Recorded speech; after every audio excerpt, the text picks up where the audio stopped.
berubah salawat dan salam kepada Rasulullah Muhammad sallallahu alaihi wasallam. Kajian kita pagi hari ini dengan judul dua perintah Allah dalam surat Al-Alaq.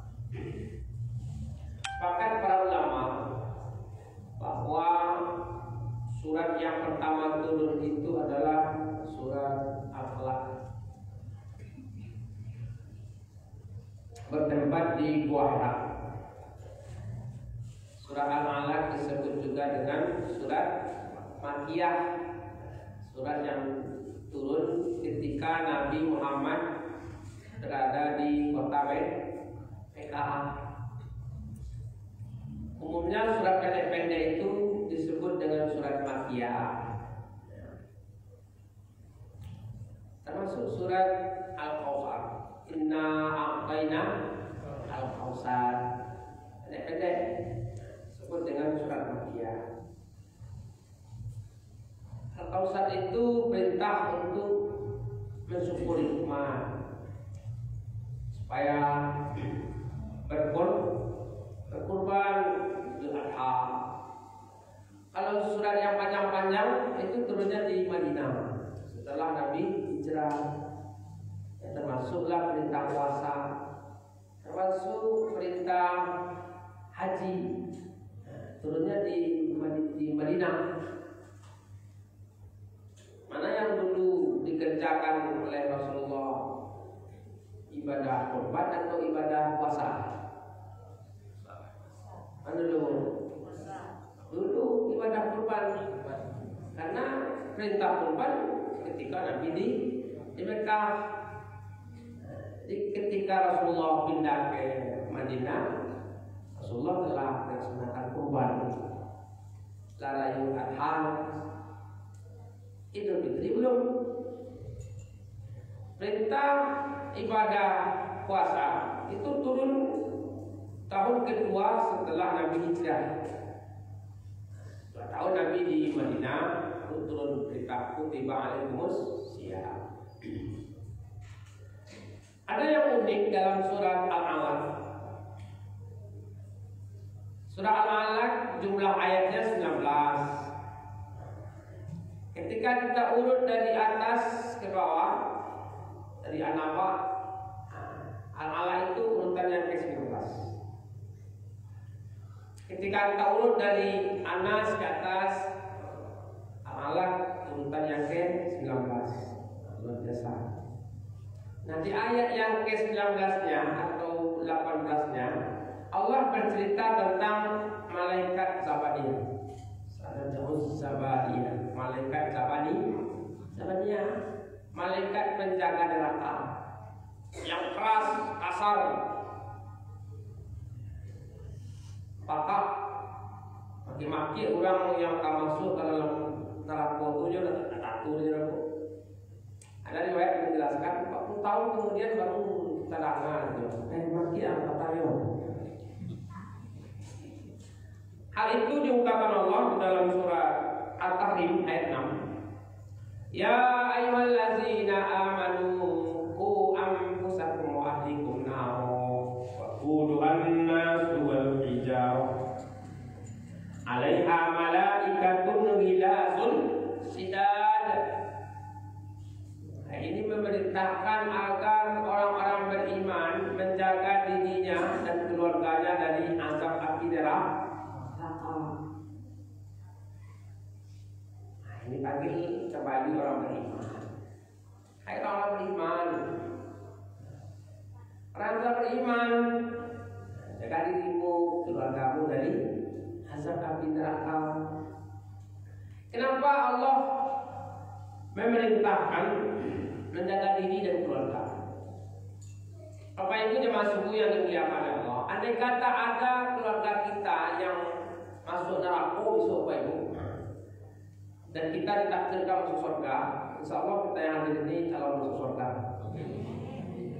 Ada di antara keluarga kita masuk neraka, ia akan meraung, merengek, dan terus memanggil-manggil nama kita. Andai kata anak yang masuk neraka, dia akan memanggil amaknya, apa setiap saat ada waktu, ama, apa, tolong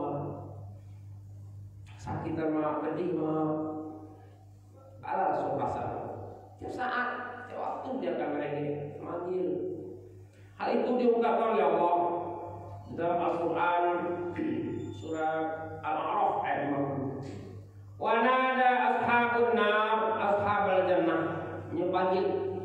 Yang panggil bapaknya, mamanya, kakaknya, abangnya, eteknya, mamanya. An-afidu alaina minal ma. Agilah kami minuman. Tak tahan kami doa kalian. Aus. Au mimma razaqakumullah. Atau makanan yang kalian makan itu. Agi kami setiap saat, setiap waktu. Jadi kalau di dunia nama menderita seperti itu, Pak Ibu, kamu yakin tidak makan lama ada. Betul. Itu mereka setiap saat, setiap waktu. Maka kita diperintahkan di dunia ini seru mereka aja. Jangan biarkan mereka rugi. Saat ini kita hadir di masjid, ini pahalanya luar biasa. Andai kata anak kita tertidur di rumah, mereka sudah rugi. Andai kata seorang istri datang ke masjid, suami sudah rugi di rumah. Suami yang datang ke masjid, istrinya sudah rugi di rumah. Maka jadi perintahkan, jaga dirimu, keluargamu dari neraka.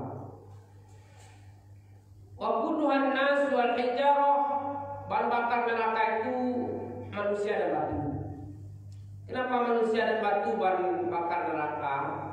Karena ternyata manusia nanti kalau dibakar, batu dibakar, semakin lama apinya semakin besar. Semakin besar, tidak akan padam. Manusia itu apabila dibakar, hancur tubuhnya, diganti dengan tubuh yang baru. Rusak kulitnya, diganti dengan kulit yang baru. Tidak diungkapkan oleh Allah dalam Al-Quran, di antaranya dalam surat An-Nisa ayat 56. Kullama nadijat juluduhum baddalnahum juluda. Apabila hancur kulitnya diganti kulit yang baru, hancur tubuhnya diganti dengan tubuh yang baru. Liyazuqul azab, supaya mereka itu merasakan pedihnya azab api neraka. Auzubillah. Jadi tidak pernah mati. Nah, makanya bahan bakar neraka itu manusia dan batu.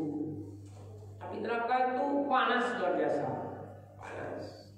Tidak sebanding dengan api di dunia. Beda. Ada ayat menyatakan dalam surah Al-Mursalat, nanti Bapak Ibu bisa lihat ayat 32, innaha tarmi bisararin kal qasr. Rupanya ada api neraka itu yang agak dingin kata Tuhan. Yaitu bunga api yang sebesar istana, besar rumah. Kalau kita membakar buat unggun, biasanya ada lidah api atas. Ya Bu ya. Nah, kata Allah itu yang agak dingin. Api neraka agak dingin. Itu yang paling dingin. Enggak tahu dalam Al-Quran. Tapi Rasulullah SAW katakan, narukum juz'um min sab'ina juz'an. Api yang dikatakan dingin itu 70 kali panas api dunia. Api dunia sekarang kata maki ya. Ini 70 kali panasnya api di dunia. Bilang itu panasnya api neraka. Belum lagi banyak ayat yang menjelaskan bahwa api neraka itu memang satu yang menakutkan. Tertutup. Dalam surah Zumar Allah jelaskan api neraka itu di samping kiri api, kanan, bawah, di atas ditutup. Nah, di tengah-tengah kalau dibakar. Biasa rumah biasa kalau membakar, biasanya di atas kan buka ya, biar angin kering. Neraka tidak, ditutup di atas. Nah, disangkai daun situ. Panas luar biasa. Dia diungkapkan oleh Al-Quran. Alaiha malaikatun ghilazun syidad. Di atas neraka itu dijaga oleh malaikat malaikat yang kasar, lagi keras. La ya'sunallaha ma amarahum, yang tidak pernah durhaka, yang tidak pernah membantah perintah Allah. Dijaga oleh mereka. Tidak mungkin bisa lari mereka. Di dunia ini orang kalau mau masuk penjara bisa lari, bisa keluar dia. Kalau neraka di atasnya malaikat, dijaga oleh para malaikat. Ada tafsir menjelaskan neraka itu dalam, di atasnya dijaga oleh malaikat. Neraka itu 7 tingkat dalam.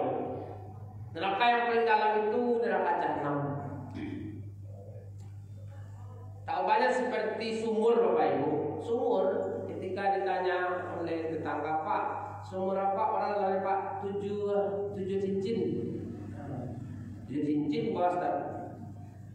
Neraka 7 tingkat. 1 cincin itu dalamnya 40 tahun perjalanan.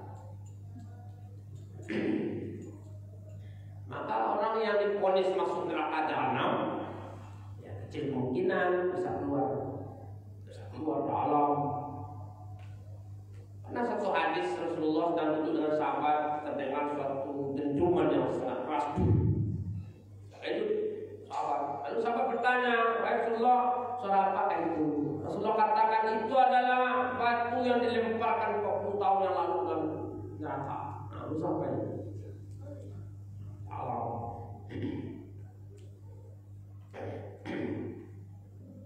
Dalam sekali. Fa'amal ladzina fasaku fama'wahumun nar kullama aradu ay yakhruju minha. Tatkala sebagian penduduk neraka itu naik ke atasnya, kullama aradu ay yakhruju, keluar dia dari neraka, langsung dipukul oleh mereka, tendang, terlempar lagi ke dalam neraka. Allah ceritakan, Allah kabarkan kabar petakut itu terdapat dalam surat Sajadah.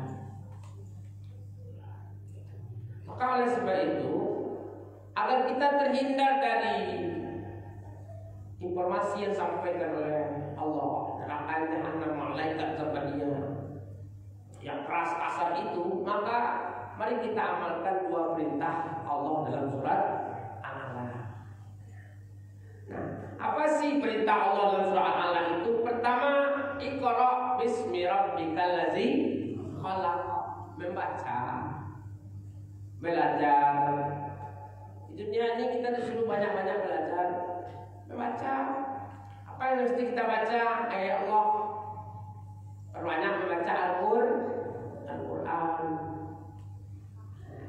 Orang-orang non-muslim saja, Pak Ibu, ini dalam kisah buku Habibie, ada kisahnya. Kenapa dia terus juara tiga terus di sekolah? Dan buku itu diceritakan Bapak Habibie katanya dan juara 1 dan 2, Bapak Ibu. Pada 1 kalian. Itu rahasia kami, tidak bisa dibagi-bagi. Akhirnya karena rajin bertanya, kalau saja orang juara 1 dan 2, lalu dikatakan kami malam-malam hari kami baca Al-Quran. Non-muslim. Alangkah sedihnya Bapak Habibie. Kita saja umat Islam malamnya tidak pernah buka Al-Quran. Akhirnya dalam buku cerita Bapak Habibie itu diamalkannya. Nah, lama kemudian ia lagi ada 1 kisah. Jadi kita mau diperintahkan oleh Allah membaca ya Allah, agar hati kita ini lembut, hati kita ini mau menerima kebenaran, hati kita ini menjadi sehat. Karena Al-Quran itu tidak hanya sebagai pedoman hidup, sifa'ul lima bisudur, obat dari segala macam penyakit. Al-Quran ini mukjizat. Kan kita banyak-banyak baca.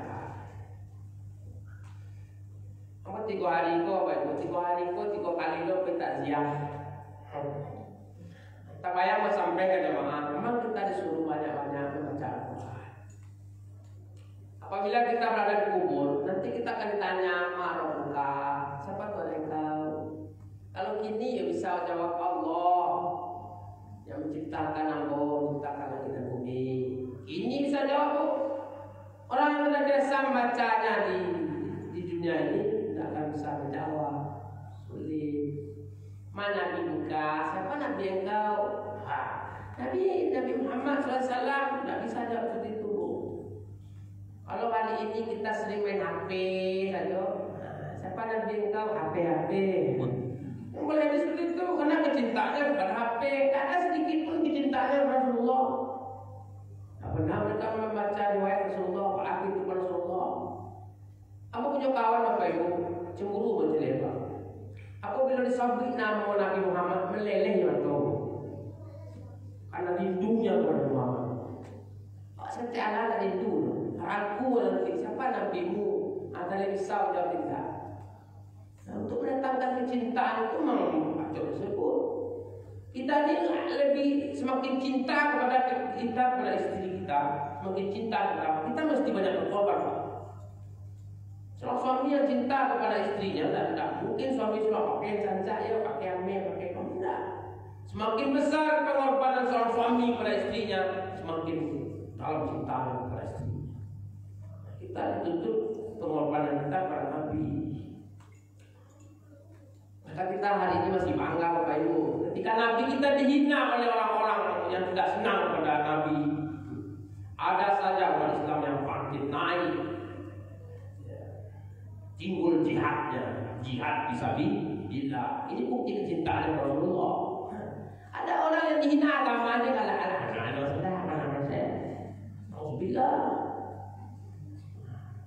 Kalau seperti itu, Bapak-Ibu, sampai nggak jemaah. Ini yang bertanya dalam kubur.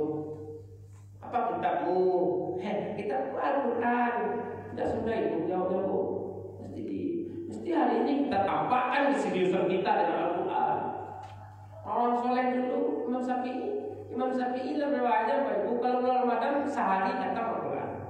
Kalau bulan Ramadan malam sekali, siang sekali 2 kali khatam Al-Quran. Itu orang-orang soleh dulu sebagai teladan kita. Awak dituntut ini kalau nak tahu dalam Ramadan khatam Al-Quran sekali setahun tak bisa khatam Al-Quran. Sanggup kita baca Al-Quran tengah malam agak 2 lembar atau 1 juz, 1 ayat bisa, atau 1 huruf. A'udzubillahi minasyaitonirrajim. Bismillahirrahmanirrahim. Yasin. Shadaqallahul azim. Kalau bukti cinta. Oh, baik Ustaz 3 huruf, Ustaz anci dia. Ada huruf, kalau Al-Quran 1 ayat 1 huruf. Ada tak? Ada.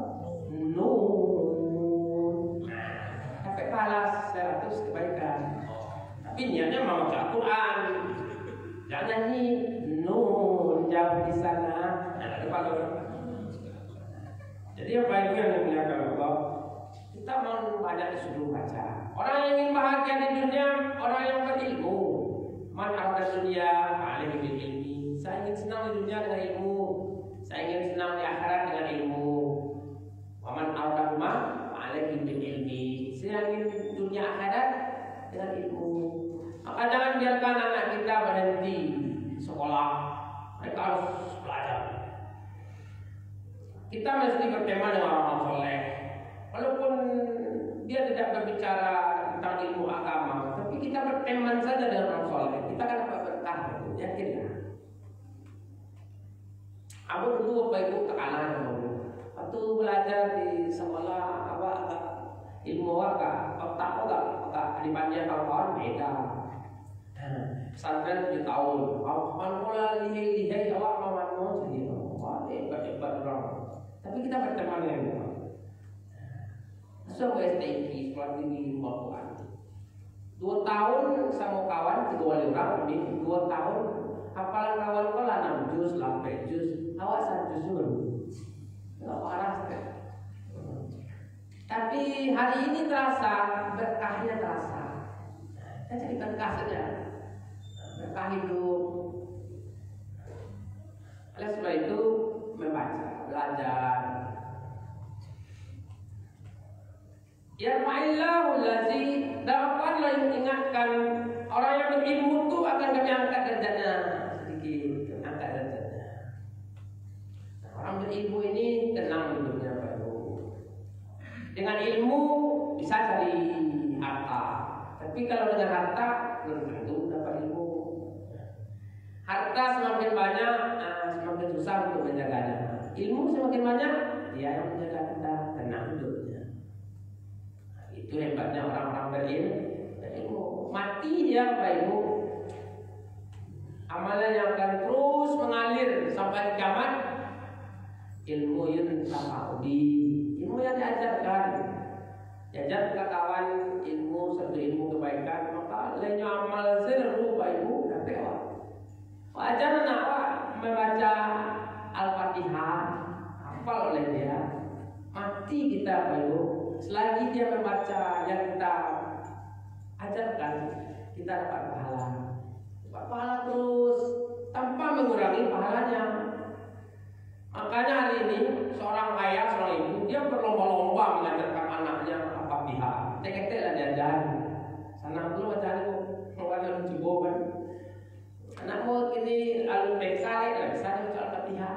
Alhamdulillah. Walati oleh Al-Fatihah sih. Nanti diamalkan, siapa yang dapat pahala? Insya Allah kita yang dapat. Bolehlah jalan tapi guru TPA senior. Guru TPA sampai pahala. Jadi Bapak Ibu yang dimuliakan ya Allah, memang ya ilmu ini luar biasa. Ini perintah Allah, ya, perintah Allah yang pertama. Ilmu agama beramal tanpa ilmu kasajarah ila samar, tahuannya seperti pohon tanpa buah. Orang beramal tanpa ilmu bantu pohon tanpa buah, tidak menghasilkan. Cemen tua mo nantu tabang sela kayu di rumah tu, tabang daunnya pindang, batangnya kadang untuk atu sampah-sampah sarau-sarau saya buah dodo. Tidak menghasilkan. Kalau seperti itu dengan ilmunya, termasuk ibadah wajib, sholat mesti dengan ilmunya. Kita sedikit banyaknya paham apa yang kita baca, paham kita. Ibadah puasa yang hari ini kita kerjakan mesti dengan ilmunya, mengerti kita syarat puasa itu apa, berapa macam, harus hafal pala. Rukun puasa itu berapa? Harus hafal. Yang batalkan puasa itu bagaimana? Orang dulu berpuasa, Nabi itu puasa dulu bagaimana? Ilmu.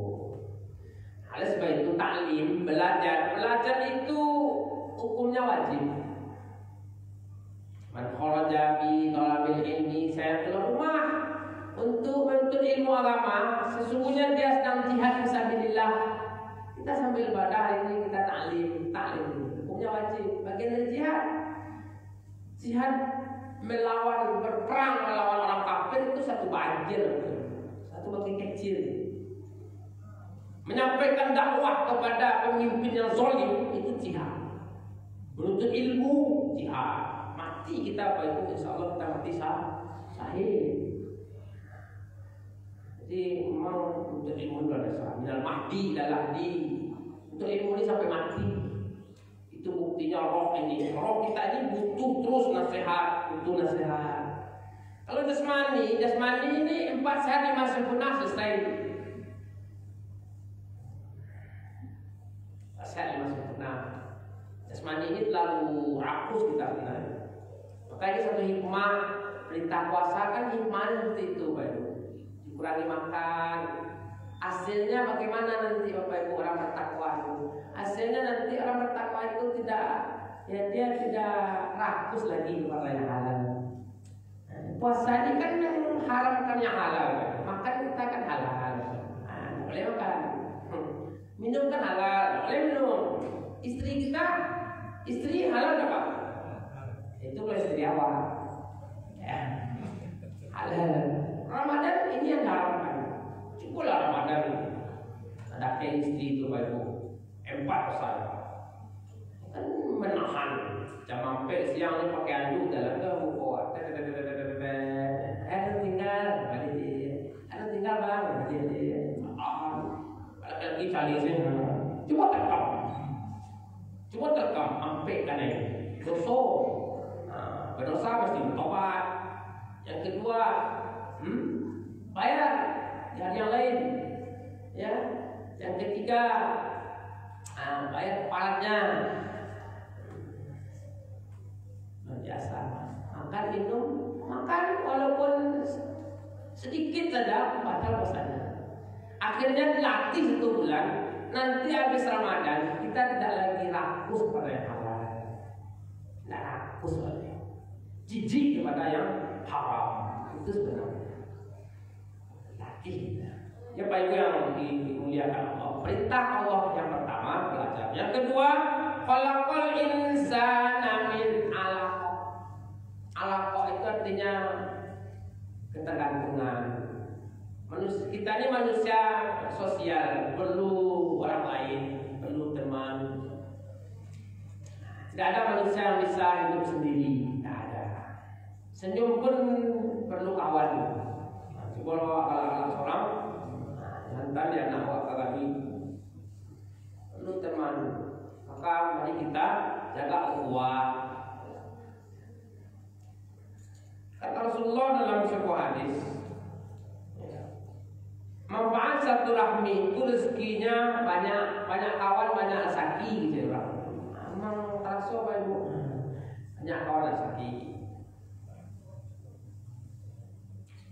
Wa yunassa alahu fi asarihi, dipanjangkan umurnya. Orang yang banyak kawan umurnya panjang. Kalau umur ditambah oleh Allah, Allah sawah. Yang jelas mati dia akan terus dikenang namanya disebut. Oleh sebab itu, karena begitu besarnya menyambung satu rahim ini, setan membuat program bahas kayak wak cakap. Ya Bapak Ibu ya. Innama yuridu syaitan ayyuqi'a bainakumul adawah wal baghdha. Program setan yang diungkap Allah Al-Quran nyumadu menanamkan rasa kebencian, adu domba. Apalagi dua nilai karayo, boleh gini. Ya suami istri disetan, boleh baju. Suami ulo, menanamkan kebencian. Cakap suami istri, cakap anak. Ini program setan. Cakap pengurus jemaah, ayo sama jemaah. Na'udzubil. Bila ini program setan Bapak Ibu. Supaya aku baca iri dengki dan sebagainya. Karena setan tahu satu rahim itu, kekompakan itu pahalanya besar. Boleh jadi program setan. Oleh sebab itu Nabi pesan terakhir agar kebersamaan kita ini terus berlanjut. Ingat selalu 2 hal, lupakan 2 hal. Apa yang mesti kita ingat selalu dalam hidup ini? Pertama, kebaikan orang kepada kita. Yang kedua, kesalahan kita kepada orang. Itu mesti kita ingat. Soboknya tinggal kebaikannya di tolong Pak Ciko. Kalau Pak Ciko dia salah dengan mota. Itu mota. Alhamdulillah ada kawan yang baca cerita menyampaikan naskah dan sebagainya. Jadi kalau nampak orang jangan kebalikan. Yang kita ingat kejahatannya. Nampaknya ada perlu awas musuh. Dendam. Yang kita ingat kebaikan kita kepada orang lain. Kalau tidak ada baca perlu di orang baca rumah. Sombong. Maka yang mesti kita ingat yang pertama, kesalahan kita kepada orang, kekurangan orang. Yang kedua, kebaikannya pada kita. Itu terus kita ingat. Itu juga kepada Allah SWT. Kita ingat betapa banyaknya kebaikan yang Allah berikan. Pada sehat, mata melihat, sabuk gerak, langkah kita sehat, kawan nilai sehat pada nilai kadang pada di tangan bersama di sekolah. Awal lagi orang modalnya tapi banyak makanannya, makan banyak rumah orang, makan banyak disimpan di rumah Bapak Ibu, tapi nanti makan masuk ke badan itu sayur dan blender di dalam set. Jadi kebaikan Allah banyak agar kita bersyukur. Yang kita ingat kekurangan kita kepada Allah. Kurang tiap malam orang pindah itikaf, awal tiap malam lalu makarun, supaya datang insaf kita. Mudah-mudahan Bapak Ibu Allah turunkan hidayah kepada kita bersama. Tanpa hidayah tidak bisa kita berbuat Bapak Ibu. Kita banyak berdoa, mudah-mudahan kita menjadi orang-orang yang soleh dan solehah. Amin. Tapi itu kurang mohon dimaafkan. Wabillahi taufiq wal hidayah. Assalamualaikum warahmatullahi wabarakatuh.